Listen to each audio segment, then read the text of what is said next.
Welcome to the Syndicate. I'm your host, RZA786. And I'm your co-host, Political P. Welcome to our channel. We're two American brothers are here to chop it up regarding business, primarily business, culture, and the condition of our people here in not just America, but throughout the globe. How you doing, Political P? Man, I'm doing good. How you doing, my brother? Holding it down. You know how it is, That's holding it up. down. You know, enjoying the weather. Looking good over there, you know what I'm saying? Keeping it intact, keeping that health, that handsomeness, and that wholeness together. I see that. Amidst COVID-19, this global pandemic, man. You know? Right. You know, God is merciful. He's blessing us and he's protecting us, man. No fear. I mean, no doubt. Stay safe, man. Let's stay safe, all of us. Wherever we are, we want all of our syndicate followers and syndicate team to be safe and sound and healthy. And at the same time, concerned and wise about what's being projected out there. You know, we still got to be cautious and have a bird's eye view on everything that's going on in these current events from now onwards. No doubt. No doubt. No doubt. Yeah. No doubt. So how are things over there where you're at? Now, where are you? Everything. You know, right now I'm in my studio in the house. I'm in my little man cave. You know, I call it the P cave. And the environment over here is nice. We good. You know what I mean? Right. Actually, you know, we're going to disclose those locations. You know where I'm at, but we're going to disclose those locations where we at. You know what I mean? As time goes and progress, to let the people know we ain't trying to flex. We really about what we want to do. So as time goes on, syndicate gang, you know what I mean? Syndicate team, syndicate culture, syndicate family, syndicate tribe, syndicate clan.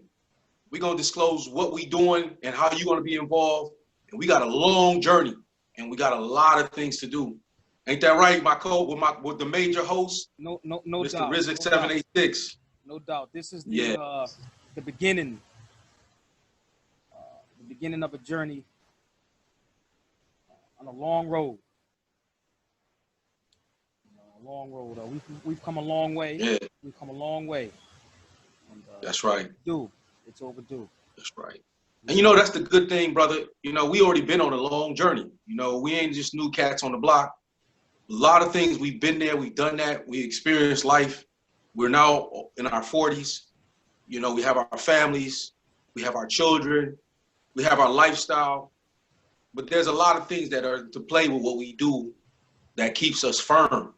And God's mercy and blessing is continuing to be with us, whether we make mistakes, you know, whether we've done harm to people or people have done harm to us, we still evolving and enhancing ourselves as human beings.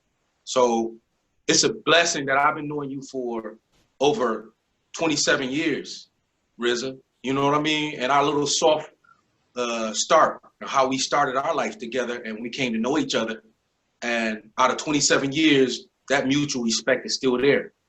And it's nothing but love, man. I'm just going to say, you know, right off the bat, man, it's a pleasure for us to reunite again and extend that journey that we both, you know, have individually been doing. And now we come together as a group and we're going to join a lot of other people on board in our future discussions. So I'm just, first of all, I'm flattered and I'm honored to be your co-host, that you invited me to be a part of this journey that you're taking. And nothing but the skies that we can see and look ahead and look at the beauty of life. The sun is always shining, whether we see gray clouds or cold or storm or weather. You know, we on point. We in tune with the world. So I think it's a good time for us to share our experiences practically on the relationship that we have, the experiences that we have, that we come with, and to put our little 2 cents into the society, specifically for our tribes, our sub-tribes, our clan, and then the nation at large, and focusing internationally. So I'm privileged, brother. I just want to let you know that, you know, and my pleasure. Nothing more else I can say, you know, in that regard. It's my pleasure. You know, I call you Big Brother. You know, you Political P here, but I call you Big Brother. You know that. Right. I couldn't have. Beautiful. This channel wouldn't have been possible without you. You feel me? So it's the kind of channel that requires both of us in the reach, in the collective reach we have, collective experience we have here and throughout the world. I needed you to make this work. I couldn't do this kind of channel on my own. So much love, brother. Much love. It's a pleasure to have you here. Real talk. It's a pleasure to have you here. I want to talk about something today that's really been on my mind for a while. It's you know, this is it's picking up steam. It's a topic that is taken off on YouTube, especially in the Black YouTube, regarding repatriating to Africa. Now, in brief, I want to put this disclaimer out there. Having African ancestry, okay, having a strong connection to the continent, having been to the continent 4 times, I'm in no way anti-Africa or anti-cooperation and working together as a family, you know. So I don't want my views to be taken out of context. But there seems to be this romanticized narrative of Black people here in America and in the Caribbean, the diaspora, America, Canada, the Caribbean in particular, but to a lesser extent, the UK, Europe, in repatriating to Africa en masse, as if it's the answer to all of our solutions, all of our problems. I got a problem with that.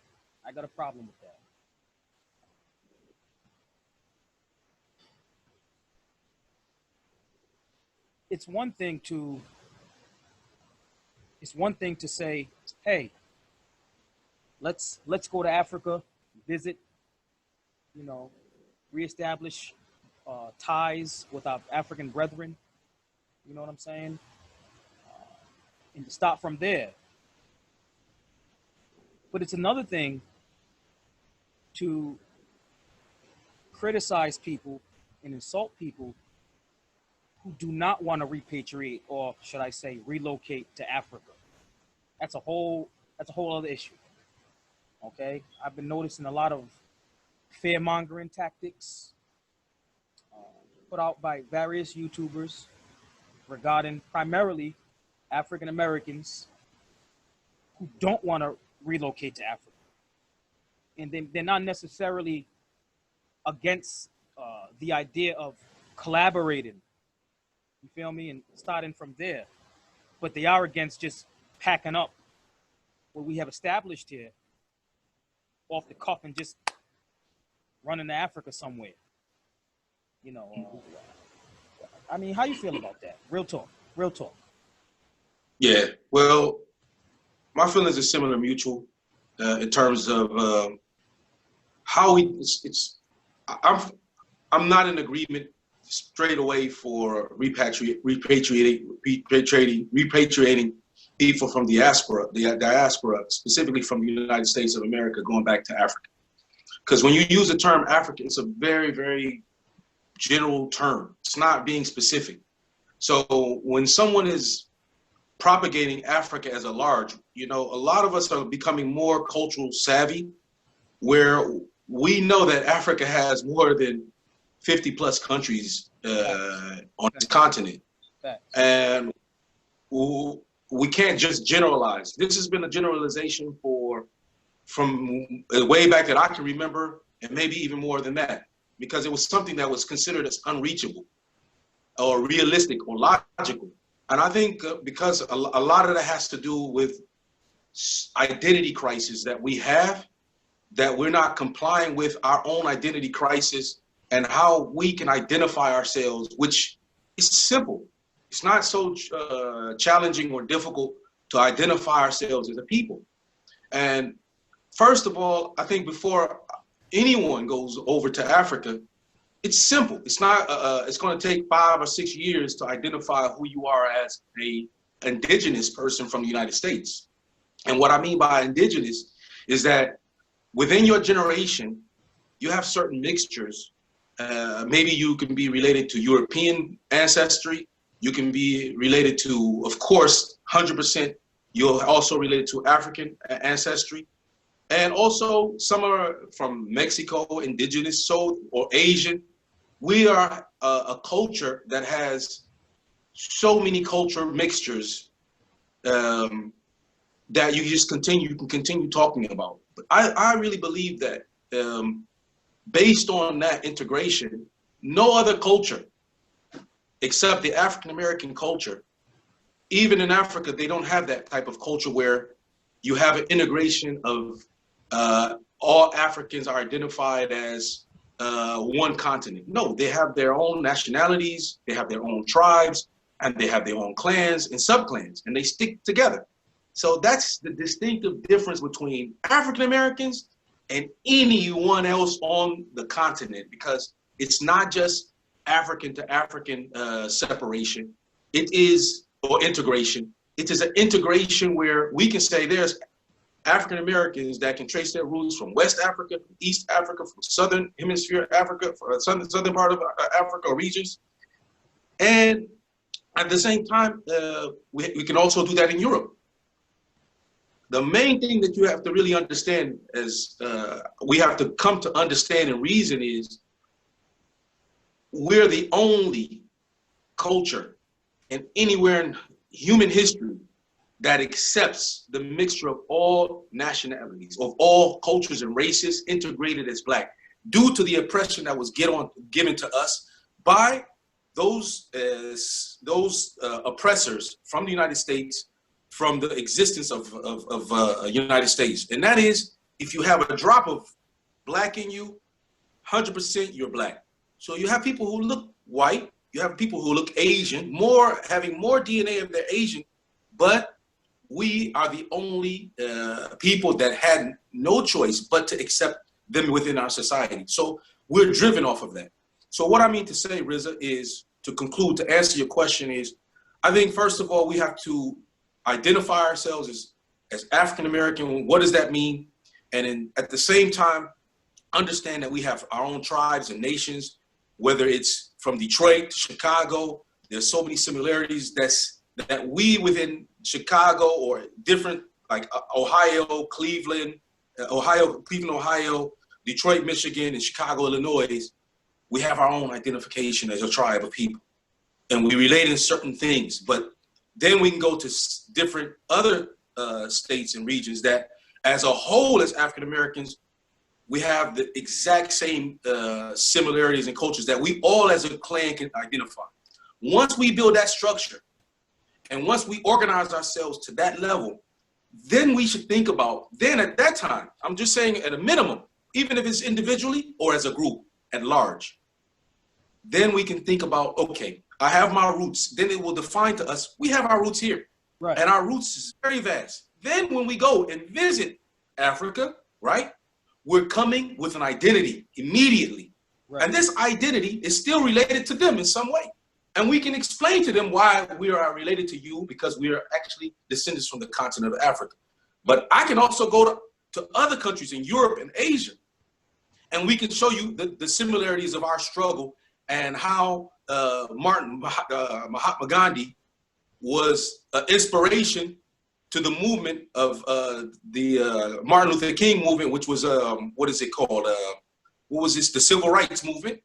That, you know, where it wasn't to be aggressive. It was just a little bit passive, unfortunately. But there's a relationship between that, okay? So what I think the most important thing is, to answer your question, it is the wrong idea to glorify or have this love relationship that we're gonna just go over to Africa and we're gonna get all of this freedom and we're gonna, you know, be side by side with all the tribal people. They're all gonna accept us. They're going to give us land and maybe five wives, and we're going to just, you know, dig gold out of the ground. it's not like that. And I think that's an illusion, and it's with smoke and mirrors. We're much more savvier than that. And now our population to zone in, the new generation, they're zoning in on these things. But prepare yourselves, visit, do the collaboration as you mentioned. I think that I'm more towards that, brother. I mean, what are your thoughts? We definitely have we come with a certain status, and for those people who believe that status doesn't mean anything, you're highly mistaken. You are highly mistaken. Status is almost everything in every society. So let's not romanticize, the so-called, this having this downtrodden image. No. Status means a whole lot. Status means when you go to that airport and you have that blue passport, you go on a separate line. Okay? Status means when you establish an American company, right? Or even in Canada,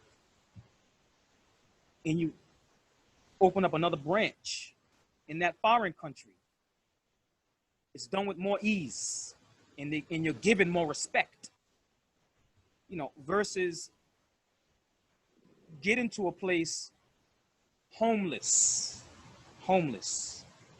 Okay, I'm not homeless. I got a home.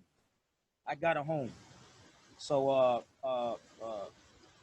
that's a part of the narrative. A part of the narrative is saying, come back home. And I'm like, wait a minute here. What do you mean come back home? I am home. Like, don't try to confuse me. Yeah. I'm not gonna let you do that. Just so that you could tell me when you're angry at me to go back to America. No. This is my home. Yeah. Like Dr. Khalid Muhammad said, America is our home, Africa is our throne. You feel me? So I don't think it's to our interest to allow anybody to make us a homeless people, as if we have no culture, as if nobody wants us. Whether or not white folk want me here or not is besides the point. I'm here, and I'm here to stay. I don't care if you don't like it. That has nothing to do with me or my people. We here, and we ain't going anywhere. We were here before you got here, and we're gonna be here after you gone. So I'm saying this to say, you got people out here who want Black Americans to feel as if nobody wants us. You feel me? As if things are so bad here because of our plight. That, hey man, y'all got it real hard. Y'all better escape America and just come here.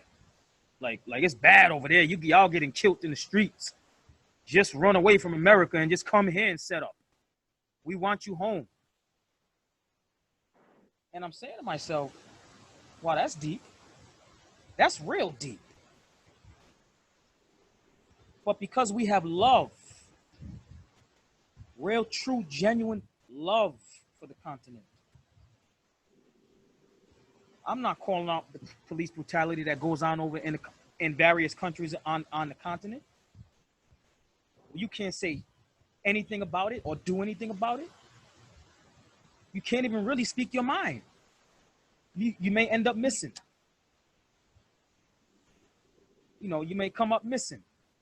So let's not romanticize the continent. Let's right. do things. Well, I think that the thing is, it's an illusion from those Americans, African Americans, that are propagating that.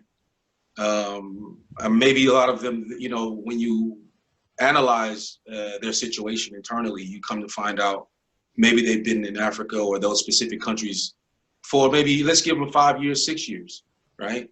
They're raising their kids. They may have a general personal income that's coming in from the United States, or they come to find out like the grassroots of of starting all over again and trying to build themselves up economically in an African country, okay? And the challenges that also come with that. And I think they have to define the opportunity, and the opportunity has to be very solid with longevity. What I mean by longevity, so it's the opportunity that we're talking about, land and resources.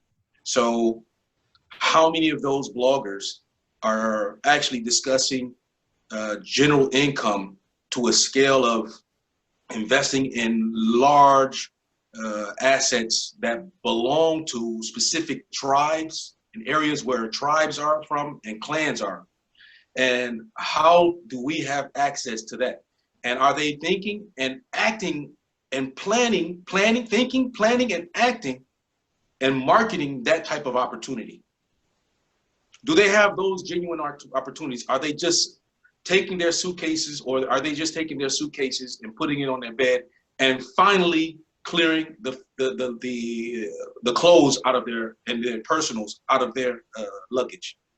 And at the same time, they should also consider their children. So in terms of, you may say for certain stresses that you may find in America, you may not find those similar stresses, but the fact remains is, where's the economic stability for the long term in terms of obtaining power and wealth? And is that something you can do offshore from the United States? Possibly can. But now I notice that a lot of them are just having tourism agencies, and they're attracting other Americans to do what? Come over there to be an employee? Come over there to open up a beauty salon? Okay, this is still an individual transfer. So the Africans that are there, those African countries, those people are living in those countries that are from Africa, say, hey, we're welcoming you. But they also have expectations. And those expectations it's a little bit selfish, because they're neglecting the struggle that we've been going through for 400 years and will continue to fight. And we didn't close the chapter. The chapter's not closed yet. And the ground work that we've done, it far exceeds them by maybe 200 to 300 years. I'm not taking it to insult, but their expectation for us is to come over to Africa and invest. And once they find out, wow, we don't reach their expectation, there's a huge disappointment, even to the point of insulting us. So you find those indications when you find our brothers and sisters coming from Africa, who, let's give an example. They've been carrying a Mack pickup truck, a big, lorry, where where it's a dumper. They've been carrying this weight for all their lives. Now that weight is considered as a struggle. When they finally get the opportunity to get over to the United States, they know the opportunity is there. And the work that they have to put in to carry that truck back over in their homeland, it's a car key. So they will work themselves very hard because they know now the opportunity is there. But of course, culturally, they're laid back. So a lot of times they'll have some working pain, work ethic pains. Some of them, they will immediately go in it, but they're still having this work ethic pain. And at the same time, they have to be the providers of the family that they left behind. So they don't forget those roots. They don't forget it. They're still funding that. They're still taking their money that they make from the United States and reinvesting it back into their country. And if they become successful in the United States, they will transfer their wealth and the knowledge that they have to go back to their tribe that already is a major tribe in Africa, and then they will invest back into that society. What does that do for the African American while they were over there? What was the expectation of us towards them? How can we have an expectation when they're not even sharing what are the opportunities and what are the things that's going on in Africa? So I think we need to hear more of the Africans' plan for us as a people as it relates to going back there from phase 1 to phase completion. And they don't have that. They're not there yet. So we have to step back, Rizza, and say to ourselves, as I said, we go back, identify ourselves, see what are the opportunities that we can take up to as a tribe, as a family, as a tribe, and as a clan, from city, local, city, state, and national. And we don't have to say we're going to reach that height to national in a few years. But collectively, we're doing those things. We're building our syndicate. We're building our team. We're building our family.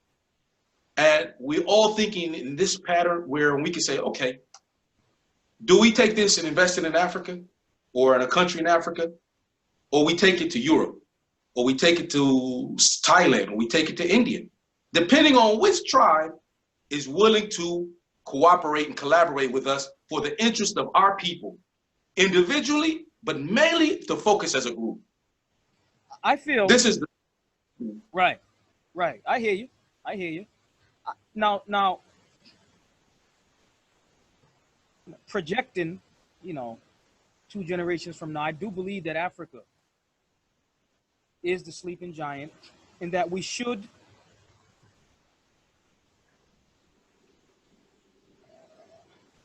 direct, focus, some of our energy on the continent, just in terms of population. By the year 2050, Africa's median population is going to be about, 19? Whereas in other parts of the world, it's going to be like in the 40s and 50s. So just demographically, Africa is definitely more promising. So going back to my first point, me personally, I'm not against investing in Africa and reestablishing ties. I support that. I truly support that. But it has to be done with honesty, no romanticism. Don't romanticize. Like, if we have to start off right with truth, not with this fairy tale picture of how we African Americans and Afro Caribbeans want Africa to be. We tend to look at Africa as this. We place Africa in this time where there were chiefs running around and sultans and and kind of like in the 1800s. No, that's like Wakanda. Like we going to Wakanda. Like we're going to Wakanda. You feel me? And I think that's romanticism. We got to get out of that stuff, man. That's romanticism, and let's just keep it real. Let's take the good, the bad, and the ugly. Let's talk about it all and get through it as family, because we definitely have more strength working from both sides of the Atlantic versus abandoning a first world country that we established. Let's keep it real. To go rebuild a continent that is still at least 2 generations away from its arrival. So they have a lot of challenges. You feel me? Now we have challenges. Now, if we work, they should respect our challenge. If we respect theirs, but we don't know their challenge. We think it is no challenges over there. Right. But and nobody's projecting that. The narrative is no. We got retirees from America. They already got a pension coming in. Maybe they got some Social Security coming in. And you got people who are actually probably already made they have some savings. And those savings can last them maybe for another 10 years. But after 10 years, what you going to do? Now, when you get on the ground, you got to think about, okay, how I'm going to generate cash. And you can't go in and ask the people from there and say, look, help me out, give me a job.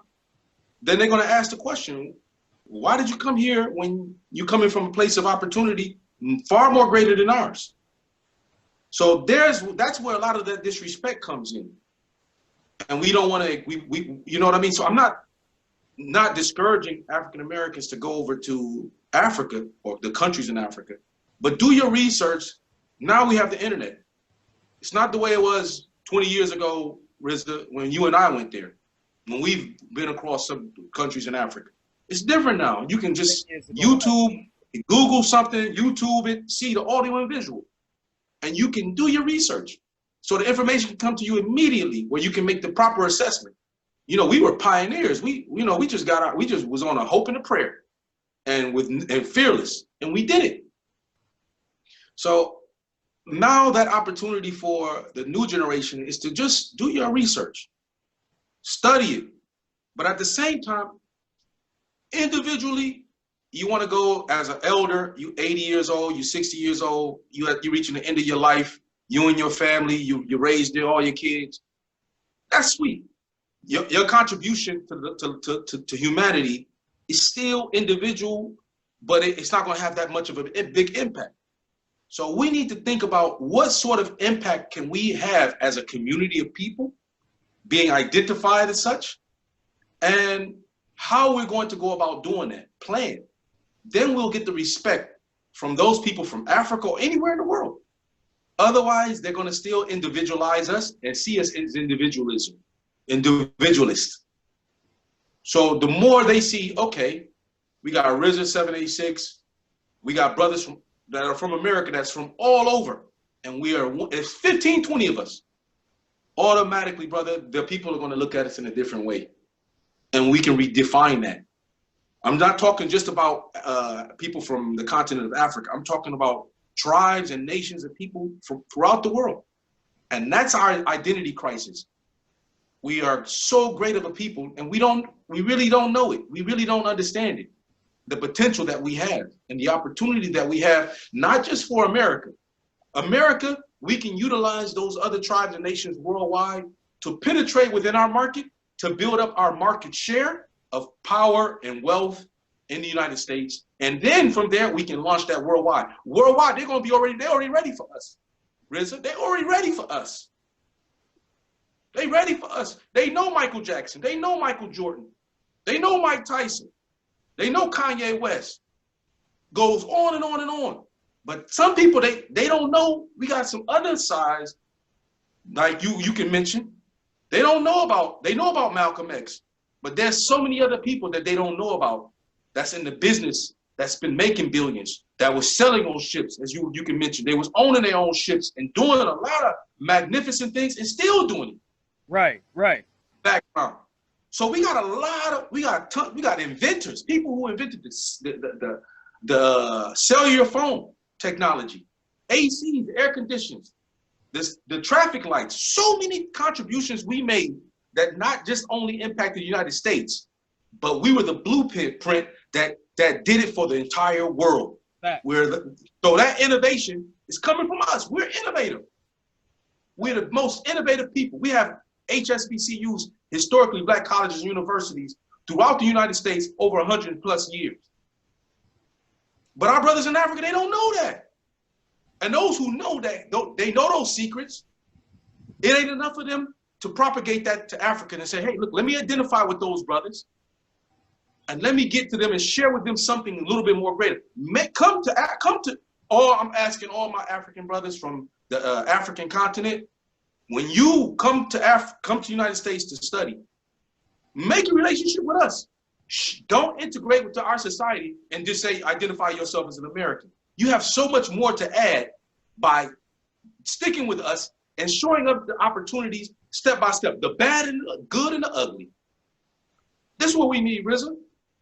So there's a lot of influx of brothers from Africa. We would like to have more that come in for the opportunity, but don't just come in just for the monetization and think that we as African Americans, you know our oppressiveness, what's been oppressed, how we've been oppressed, what we're going through, and you know our struggle. And you seem not to care about it or be concerned or to even listen. Because why? With all due respect, you have your struggle back home. So there's a struggle that we both can share with if we're open enough to listen and learn from each other. We're open to learn from you guys from Africa, what you guys have to offer. But we also want you to respect us and also learn from us and the struggles. And these answers and solutions to our struggles from 30, 40, 50 years, it works. It benefited you. It benefited a lot of people throughout Europe and Asia, throughout the world. Our policies that we put forward and we fought for, like the death of so many things and our impact, is starting to even have an impact on the new generation of white Americans, our other tribal people. They're a different part of it. They're not a part of our clan, but they're one of the inhabitants of tribal people from the United States. They've been there long enough. They thinking patterns, we can similarly understand them and connect with them. And we can resolve our issues. And we're showing the world it's possible. It's possible for us to integrate. But we're the best example on doing what we do. We're very innovative, Rizza. Yeah, one of the biggest challenges with the whole concept of repatriating or relocating to Africa is security. Now, you have a lot of brothers and sisters from here who are going there starting businesses. You do have that. A lot of them are getting into farming, real estate, and other various industries. However, the biggest issue is security. When there's no security and longevity. When there's no security, there's no growth. There's no growth. You can't become a producer if you're in a society that's not secure. Look right now. Look what's going on in Ethiopia right now. An Oromo activist, singer, musician, just got killed in the capital by somebody. They don't know who did it. They suspect it was, I'm not going to get into politics, but I'm just saying, they suspect it was, nonetheless, Ethiopia shut down the internet. It's been shut down for 3 days now. Shut down, whole country. Cutting off basically communication. I mean, this is 2020 now. Mm-hmm. You feel me? The internet is integral to our to global communication. Yes. Shut down. Literally lock the country off. So 80 people have been killed by police and army and so on and so forth.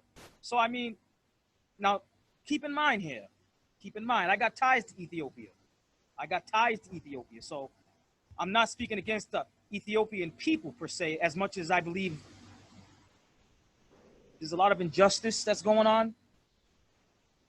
But the point I'm making is, this is the headquarters of the African Union, the headquarters.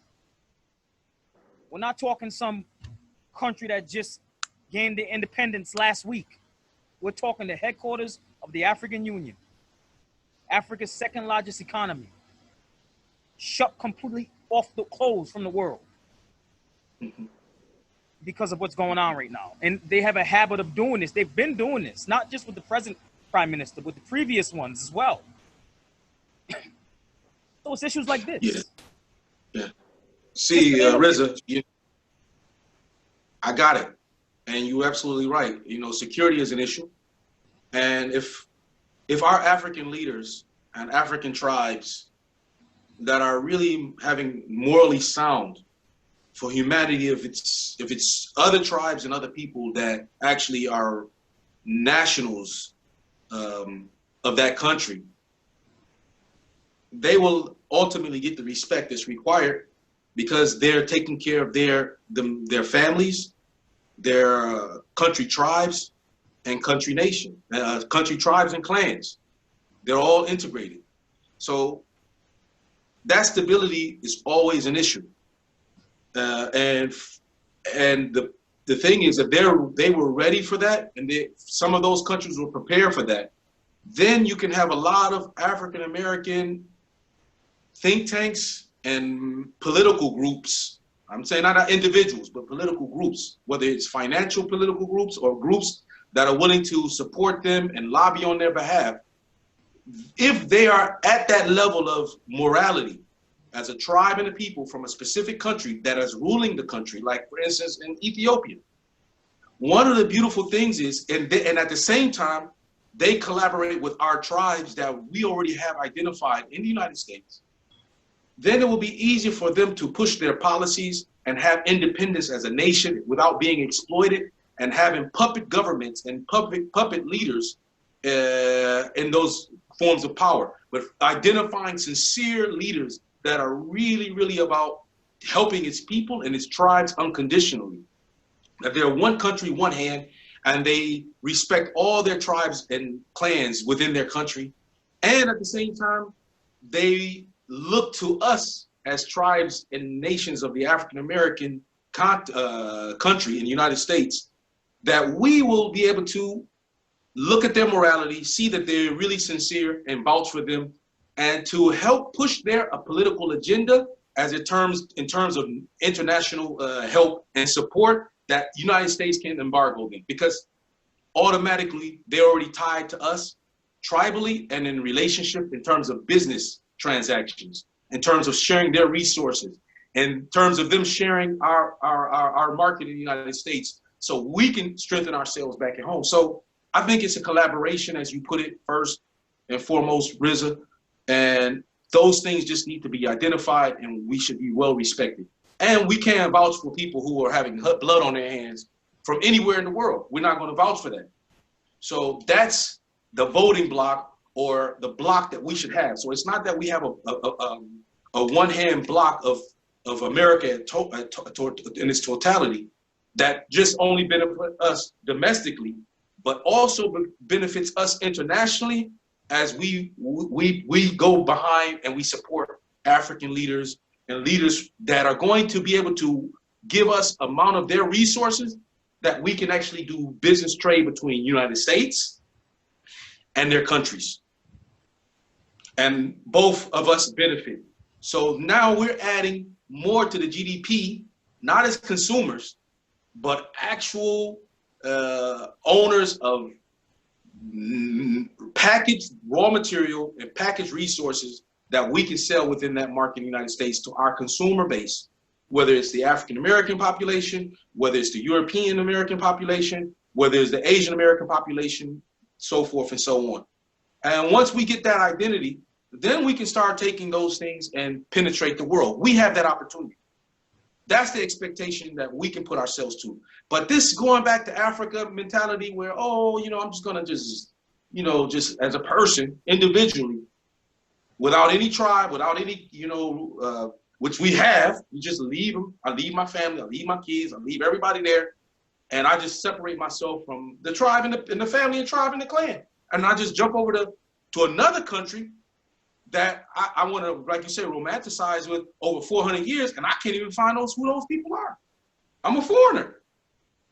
So I believe this something should be debunked, and they should stop generalizing these type of notions, RZA. Right. It's wrong. It's very wrong. Facts. So, I mean, we could accomplish so much together without romanticizing the narrative, and with honesty. No slick talk, no slick game, just straight honesty. All of us can rise together. We got black folk here in the United States who are integral to the foundation of this country. We weren't just slaves. We provided much more than slave labor. People tend to just focus on slavery. But we also contributed intellectually to the advancement of this country, in the region, in the world at large, okay? Most of NASA's elite scientists were African American. NASA. The pilot, peep this. The pilot, Major, I forgot his complete name, but the pilot, the NASA scientist who was responsible for developing autopilot that planes use, was an African American. You feel me? The females, the black women, called what were they called, the human computer, something like that. They were African American. I'm just talking NASA. So, in terms of our contribution to this American society and culture, we're integral. You can't just take us out. And then you have the Caribbean, right? You got brothers and sisters in the Caribbean who have their countries that they've established over a couple of 100 years. You think they're just gonna all get up and just bounce? To me, so many people be happy and laughing at the same time over there if we do all of that. That's exactly. That's to me. That's kind of that's an elementary They'll be laughing. Versus real power. Real power. We are literally. We're here in the West. We're overpopulating Europe. We're in Africa. We're in the Caribbean. We're in Southeast Asia, Papua New Guinea, all black folk with woolly hair. The indigenous people of Malaysia, Indonesia, the Batek, the Urung Asli, are black people with woolly hair like us. The Philippines, the Ita people who live in the mountains. India too, but you know, I'm talking, you know what I'm saying? Indigenous. People who are undeniably black folk with woolly hair. Samoa, Fiji, Tasmania, Hawaii. We literally span the globe. And wherever you go, we're oppressed. We need to build ourselves up where we're at and work together to strengthen our positions and our stances. Because once we do that, we have the whole globe. We have the whole globe. I think it's more strategic. How do you think that's how the UN operates? That's how they operate. They're global. You got to have reach. You got to have reach. If you're isolated to one landmass, you are a dinosaur. You are a dinosaur. Check this out, Political P. Now we from here. We from here. Right? And you hear a lot of folk talk about how the Arabs and the Indians have stores and businesses all over the place, right? Without getting too political, let's look at the science behind them having the ability to actually do that. It's having reach. It's having reach. Because they're all over the world. They plant themselves all over the world and they network. They network. If they were all stuck in Lebanon or all stuck in Syria or all stuck in, they wouldn't have that kind of reach. Same thing with the Indians. They're everywhere. And wherever they go, they set up industry and they begin networking. So now you got these cats that are like in New York, it's full of them, who import all these fabrics. They got people on the ground. Yeah. In these regions where they're manufacturing a lot of these fabrics. You feel me? So we're definitely better off strengthening our positions where we are at. Okay? Versus uprooting ourselves in this grand romanticized scheme of relocating or repatriating. It's not wise. It's not wise for us here, and it's not wise for our brethren in Africa. That's not wise. We need to work together across waters and build. Okay? There need to be more intermarriages. Okay? Between not business marriages, not for green cards and papers, real deal relationships. Not just going to different countries trying to bang out all the sisters for trophies. No. Real deal marriages where families are being built and established. The tribes are coming together and integrating and accepting you. And your family accepting her and her family accepting ours. Me, us. Facts. Yeah. Facts. So, that's beautiful, man. And I think that's one of the things that can be done on a very small scale as an introduction. And it all comes down to morality, morals. And let's revisit this as African Americans. Not saying that that's not saying it's not there, but those are some of the things can keep us focused. And we're not, through our oppression, we're not sedating ourselves, you know what I mean, or medicating ourselves through certain immoral acts, things that we think is primarily normal. Like we can socially do some things, it happens, we're human beings.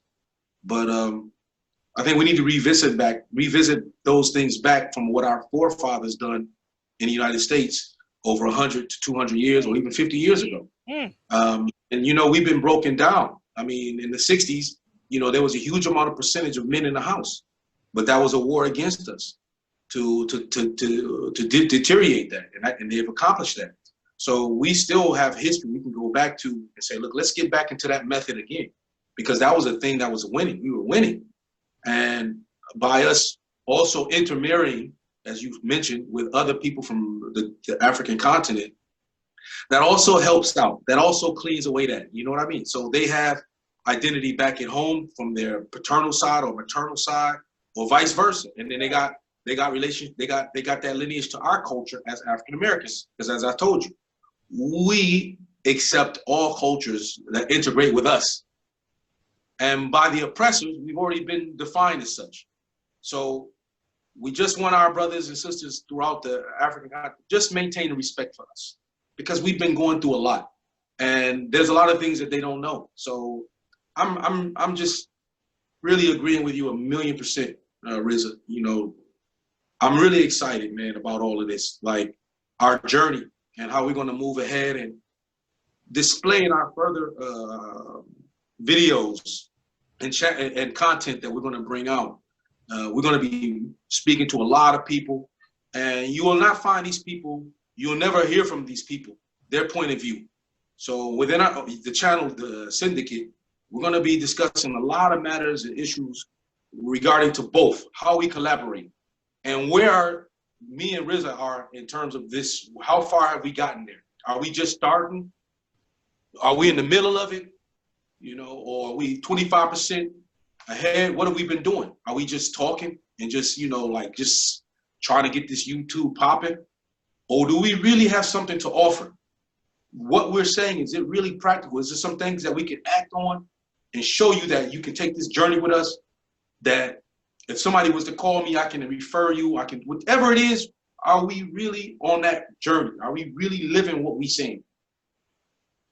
So I think Syndicate family, Syndicate tribe, Syndicate clan, you know, from USA throughout the world, welcome to the channel. As your co-host, Political P, it's a pleasure. I don't know how you feel, brother RZA 786. Oh, I'm feeling this. I'm feeling this, Political P, big brother. Real talk. I'm excited, bro. Long overdue. You feel me? We have a whole lot of stuff coming. Whole lot of stuff. So let me ask you a question. Like, you know, like to go back, because, you know, we got that off our chest. We're going to continue with that. But I just wanted to interject with a little comment, like ask you a question. When you first met me, like, how did you feel when you first met me? You know what I mean? How, you know, like, if we can get there, if we can go there, how did it start? You know what I mean? You know, and why we consider ourselves so close in a family out of 27 years.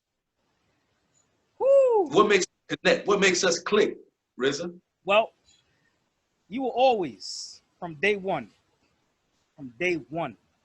you were always a big brother to me. You never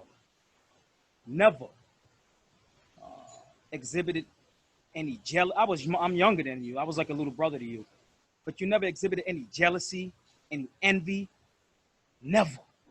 And I've come across since 27, you know, so many people, you know, throughout my journey of life in life, who have been quite a challenge.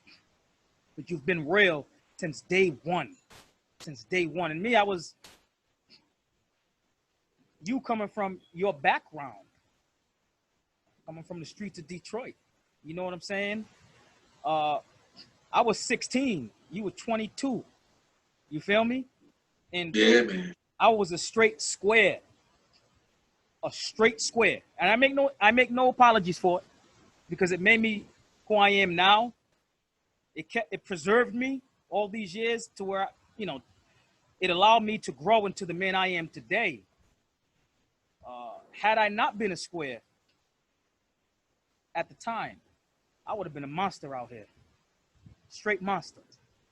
So in hindsight, meeting a person like you, I mean, from the streets of Detroit, you were ready at any given time. You were ready to turn up at the slightest disrespect. You know, one thing about you, you were street, but you weren't an asshole. Excuse my language. You weren't an asshole. You were good peoples, man. You know what I'm saying? You were street, but you also had a good heart towards humanity. You've always been that way. Always. And I remember you, I remember my ex-girlfriend. Remember that time? Oh, man. Remember in our little apartment on Cranston Street? Now, family, I moved out of my mother's house at the age of 16. I didn't get kicked out. I moved out. And I moved in with this brother right here. This brother right here.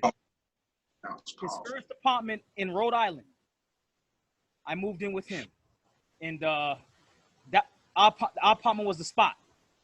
And I remember my ex-girlfriend walking down Cranston Street, political. Remember that? She was walking down Cranston Street with her new boyfriend. Man. Like, yo, you were like, yo, Pop, you were ready to go step to him. Because she had cheated on me. Yeah. I was such a square. But you know what I saw in the whole thing out of my observation, you know, how I met you through my father. And, you know, like it was a journey. I left Detroit, you know, for a lot of reasons. I needed an environment based on what I was asking, you know, the creator, because I was really trying to reach out to the creator and find myself, because I was tired of all that negative stuff that was going on in Detroit and what I became, you know, and I decided to take that challenge and say, well, you know, I asked God to show me the way. And, you know, it was a change in my life, you know, and I decided to go see my father. And then I saw his character, and one of the first, you know, I saw my father's character was on point. It wasn't the father that I was used to. Right. I mean, he was really spiritually there. You know what I mean? Not just a business, but it seems like he had his morale and his soul and his spirit to a level of relaxation and confidence on who he was. And I was just like, okay. So I was really admiring that. And the other things that made me admire him, because he was really not talking about it. He was really being about it in terms of attracting youth. And one of the first indications of him attracting the youth was when he introduced me to you. And, you know, I'm just detoxing from that street life. You know what I mean? Like, right. I'm trying to find my journey. I'm still like, you know, subtle, but I can snap at it at any time. So that was another thing. Like, my dad, he came correct. You know, he was giving me a good example on how to be polite and cautious, because he knew I was like a tick time.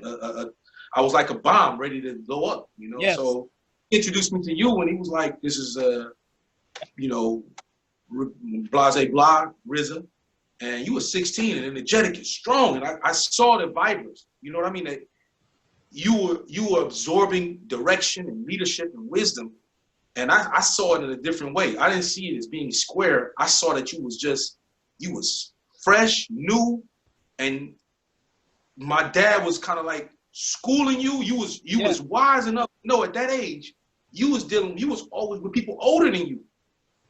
So here I am, 22, and you 16. I'm 5 years older than you. And we hit it off. And he was like, this guy he's already with me.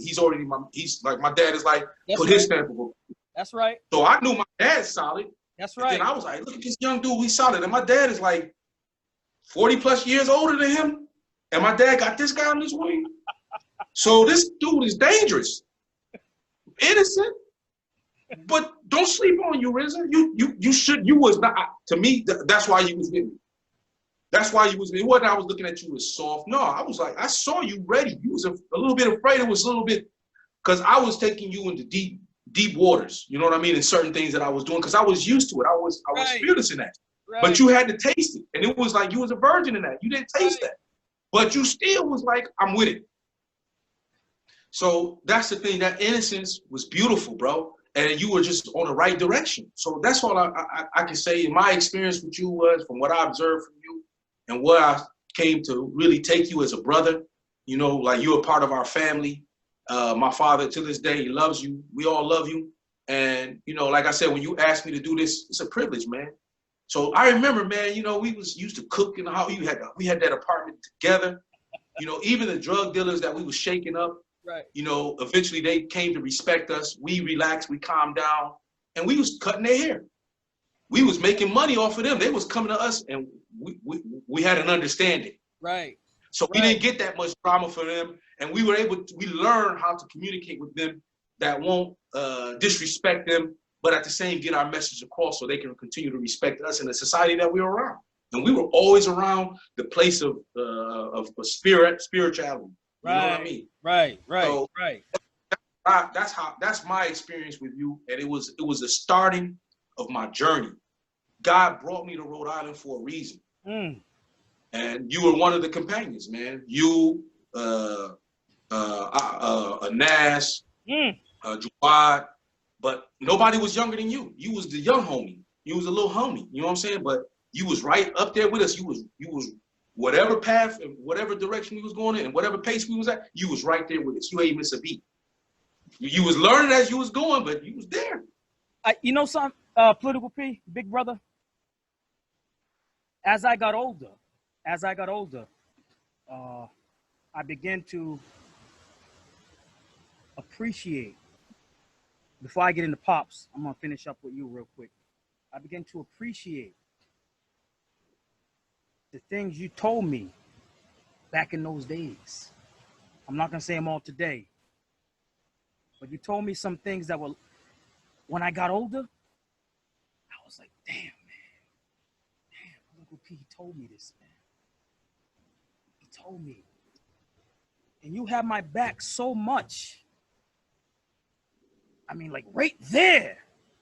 But you couldn't, you had to let me be me. So as much as you wanted to like make a certain part of me come out, I seen you hold back a lot. I seen you hold back a lot just to let me grow into who I'm supposed to be. But even you at 22, you were ahead of yourself. Wallahi, you were ahead of yourself.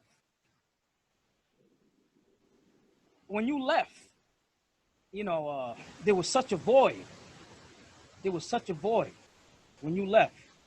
And I was trying to get there right behind you, but I couldn't make it. Allah didn't plan it to come up, to happen, to get down like that, go down like that, you know?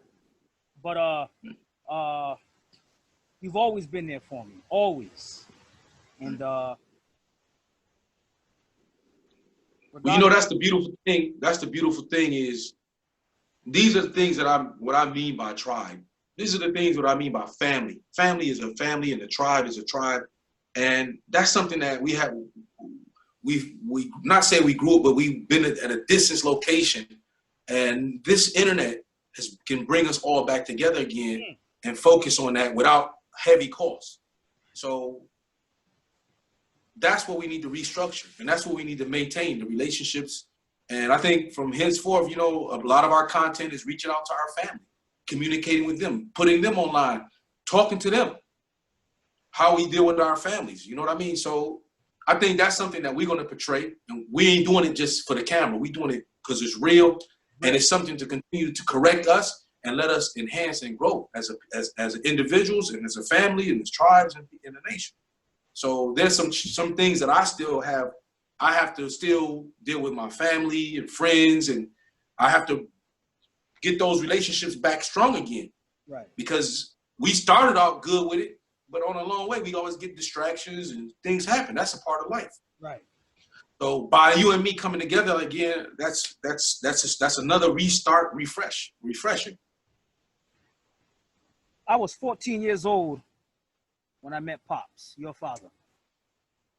14. I took my Shahada at 16, but I met him at 14. What is a Shahada? So that everybody know what a Shahada is.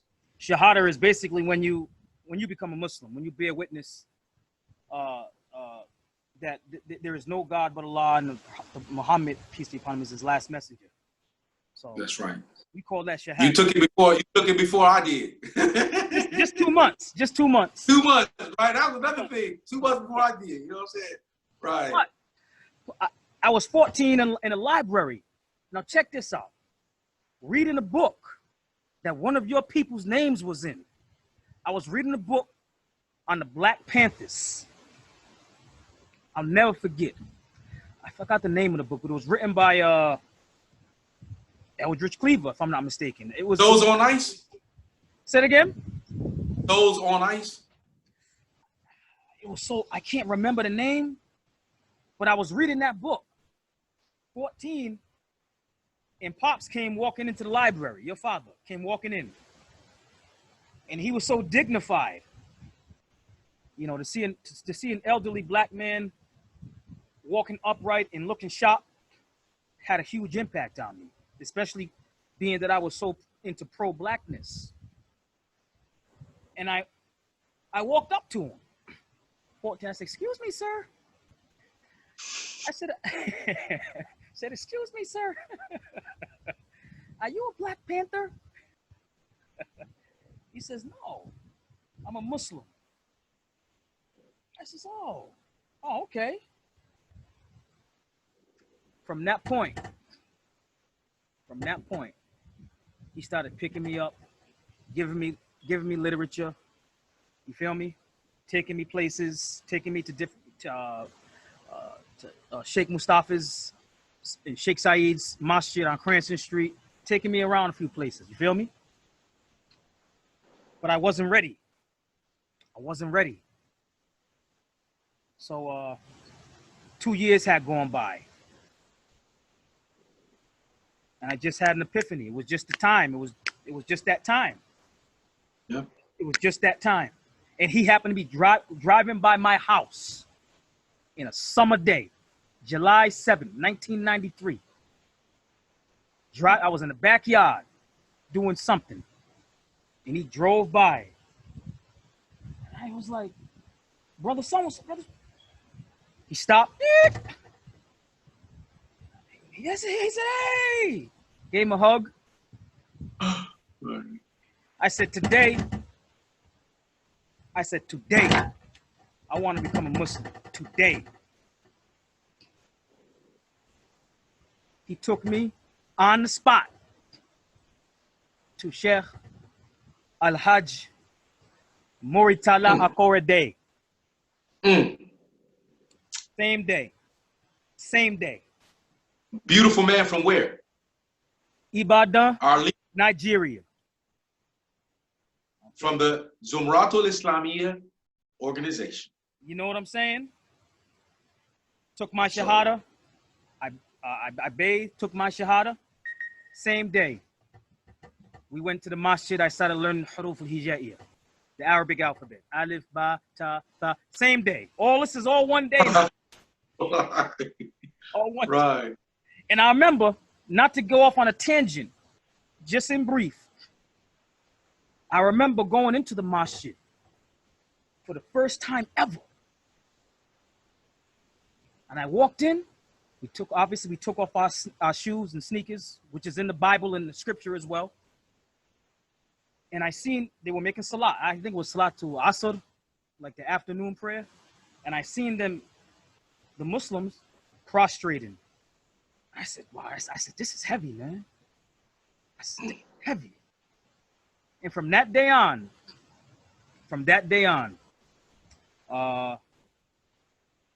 it's been all praises due to Allah. Yeah. So, you know, when you just explained that, we want we want to reflect a little bit that when you said in the beginning of this conversation that there's a connection between us as people that are from Africa and African Americans. And I think the best example from the start for us, we can vouch for that we've had that relationship, and we learned that relationship between two men that was very vital to us. That is our father and our spiritual leader and educator, which was my dad and Imam Murtada Akorede. And Imam Murtada Akorede and my father, they respected one another. Oh, big time. Big time. And they both, we learned a great deal from both of them. They both offered a lot to invent, even to have us marry from amongst his people. He offered his daughters to us. Big time. So no scamming involved. No scamming. No scamming. No business. No scam. No scam here. Real talk. We used to stay with him in his apartment for days and weeks at a time. We was his students. And as you said, he was already he graduated from Al-Azhar in Arabic language. He was a diplomat in Nigeria. He was a political and entrepreneur. This man was so he opened up. Yeah. Yeah, go ahead. I'm sorry to cut you off. No, go ahead. Continue. This man was so heavy and so humble. I remember there was a group of Muslims, some from Nigeria and others from Palestine, who were trying to uproot him as the imam from the masjid, from that mosque. And they started questioning his abilities. You feel me? Why'd they do that? Why did they do that? This man, Allah yarhamu. May Allah preserve him. I mean, the next day I had gone to his office for the first time. I had seen all of his degrees displayed in the office wall, on the office walls. For the first, he didn't brag about he didn't brag about his scholastic accolades. He did not brag. He had about 4 or 5 degrees, different disciplines, real deal degrees, bachelor's degrees, master's degrees. Islamic studies from Al-Azhar, accounting from American University of Cairo, this degree, that degree. And to be so humble, he was certainly cut from a different cloth. Yes, he understood our plight as African Americans. He lived with us, he consulted us, he advised us in a very sweet way. So that was actually contributing to what his values and where he came from in Nigeria, and he transferred that, and not was looking only how he can monetize him and benefit him and his people back home, but at the same time to benefit for those people who've been oppressed. And he understood our plight, and he was involved with it. He was involved with our solutions, our moral solutions, our spiritual solutions. Even he was an example for economical enhancement and advancement. Whatever he applied to himself, he tried to put it towards us with the same particular opportunity to open us up. That's the thing that we're talking about, collaborating. And he's also invited us to come to Nigeria to see what. So it was a grassroots collaboration. So we took advantage. We had advantages. I gotta say we took advantage of that, but we have the opportunity to benefit from him, as well as he can benefit from us. So it was mutual. So going back to say that again, as you pinpointed, these are some of the best examples that we can give that we've experienced, and we saw some of the good, the positive things and the negative.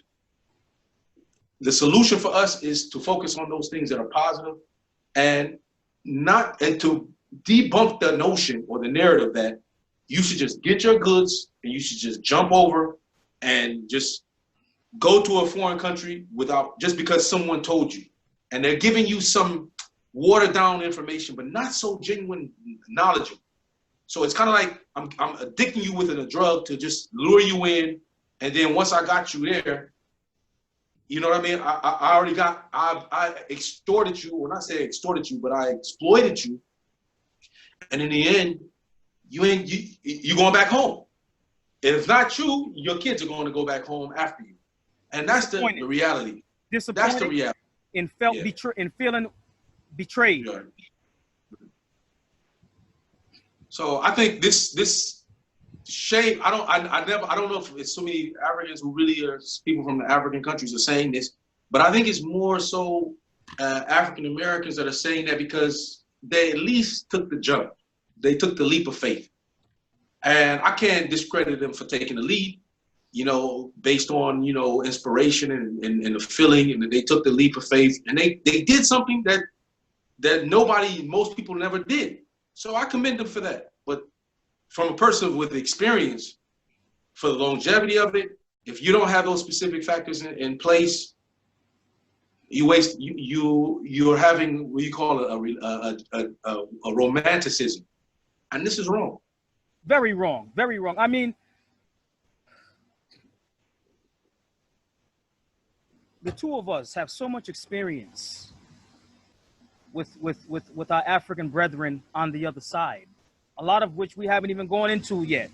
We'll get there. We'll get there. Yeah, we are accredited. We are accredited. We can say we've been there, done that.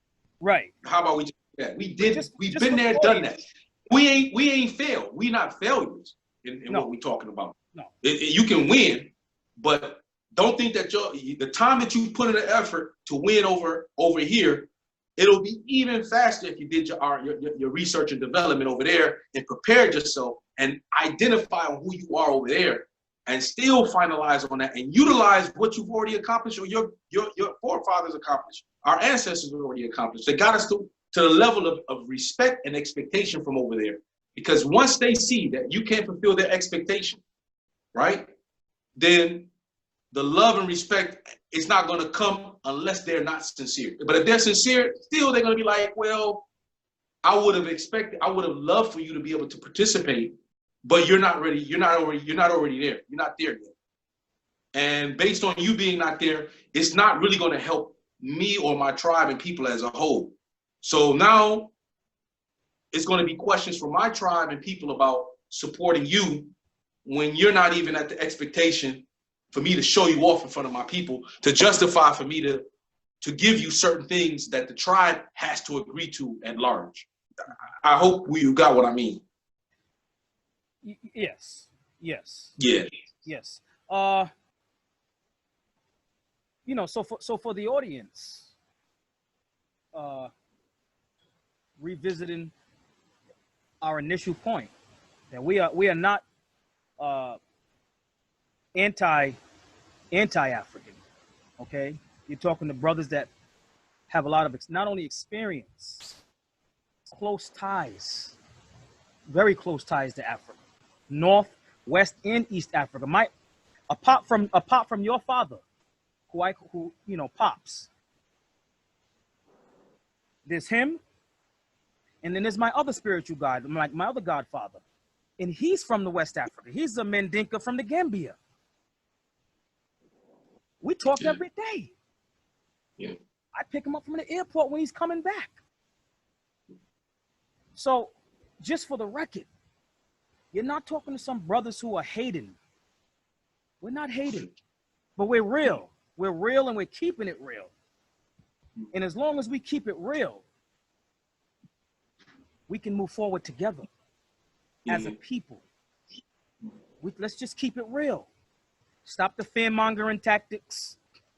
Stop trying to scare African Americans into escaping America, leaving America in mass. That ain't gonna work. We don't run like that, man. We don't run like that. We've been here on the front line for 400 plus years.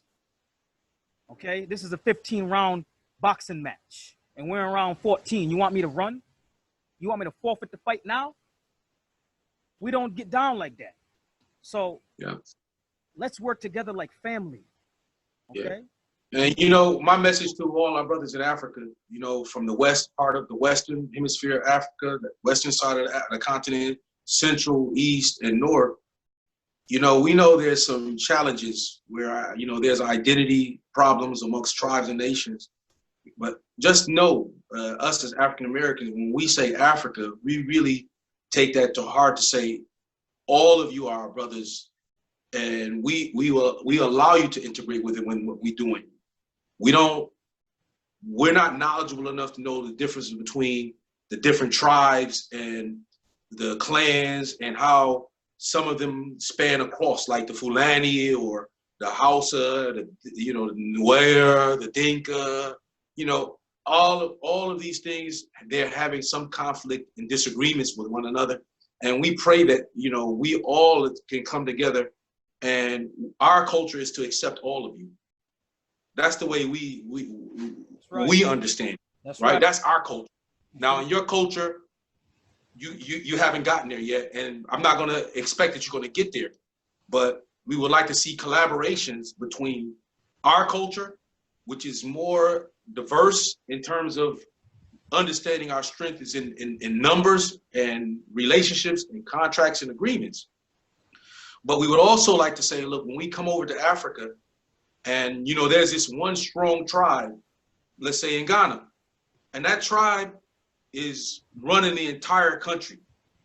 We want you to extend that wealth and that power to give us the chance to help empower you, but at the same time, make it balanced that other tribes are getting fair treatment, so those tribes won't dislike us because we partner with your tribe, and you won't get mad because we want to collaborate with your tribe and their tribe, and you're not liking that because of some small issues, personal issues, or historical issues that continue to keep you guys from advancing. So utilize us as a tool that we can also bring you and the other tribes together, that then we can put our stamp of approval and take it to our country in America, where it's the most powerful country in the world. Okay, we ain't bragging, but that's the facts, numbers speak. And then we can take that with that collaboration with you and be able to have our power of influence in our native home, our home in the United States, that can have a better impact on you in terms of nobody's bullying you from our side. The government can't bully you around. So that's the thing that we're looking for. That's what the message I want to send out to our brothers from the continent of Africa, from wherever country you're from. And we can't just go and visit all countries, but we got to do our research. And we have to understand what is the current situation and struggle, but it's mutual. Help us, help you, you help us, help you, and then help us, we help you, help us. But try to understand, when it comes to Michael Jordan and Kobe Bryant, would you have Kobe Bryant and Michael Jordan, or you just gonna have some other regular, just past basketball players go on the court and play? Or you gonna have the Fab Five from Michigan play? Who you gonna have go out on the court? Somebody from Ghana, the best basketball players in Ghana, or you gonna have Kobe Bryant and Michael Jordan on the court? The best, Shaquille O'Neal. You gonna get them. So we don't mean to say that we won't bring y'all a part of the team, but there are certain roles that only Michael Jordan is going to be able to play at this current time, because he's excelled throughout the generations that people built him up. If it wasn't for Dr. J, if it wasn't for Will Chamberlain and all these other people advancing to right now, that's Mike is playing. Michael Jordan should pay homage to him, and they are. So that's the thing, brother. That's the message to our brothers there, and my message to the African Americans that do want to go to Africa. Yes, you should visit. You should go there, visit, be a student, study, on a personal level, but always have in the back of your mind that you should increase your work habits and your vision to fulfill our domestic expectation and the expectation the world has on us. Facts.